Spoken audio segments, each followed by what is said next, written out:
হরির নাম কে প্যালা প্যালা, কৃষ্ণ নাম কে প্যালা, এই নাম কি দ্বারা হরির নাম কে প্যালা, এই নাম কি দ্বারা হরির নামের মতো আলা। যে রাম ত্রেতা যুগে রামকে বলা হয় মর্যাদা পুরুষোত্তম। কেন বলা হয়? এই কথাগুলো জানলে মানুষের যজ্ঞজাতি, মা বাবা ছেলে পুত্র যতটুকু পরিবারের মানুষ আছে সব বোঝা যায়।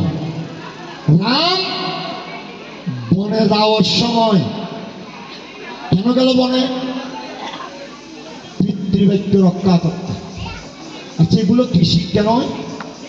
এগুলো আমাদের জাগতিক শিক্ষা। আমরা যদি রাম চরিত্রটা অবলোকন করি, অবগাহন করি, তাহলে দেখা যায় রাম কেমন একটা বস্তু। রাম আজিরাম কালিরাম রাজা হবে, আজি অধিবাস। মন্ত্রণার মন্ত্রার কুমন্ত্রণায় হল সর্বনাশ। সকলের ঘরে আগুন জ্বলছে, কতইর ঘর আগুন জ্বলের অন্ধকার। মন্ত্রা বলছে তুমি এখনো পর্যন্ত এইভাবে থাকবে। বলে কি মন্ত্রটাকে জানেন?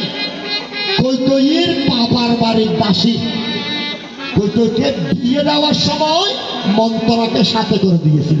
আচ্ছা বাবা, কৈকেয়ীর কথা মন্ত্রার বলার যোগ্য নয়?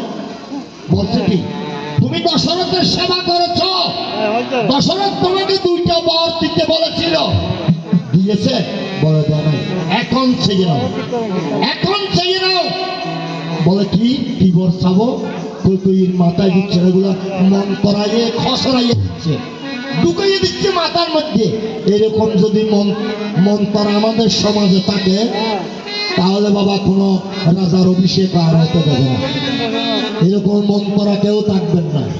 ওই তখন বলে একবারে রামের 14 বছর বনবাস, কেমন আর একবার আমার বরত রাজা হবে, 2টা বর দশরথের কাছে।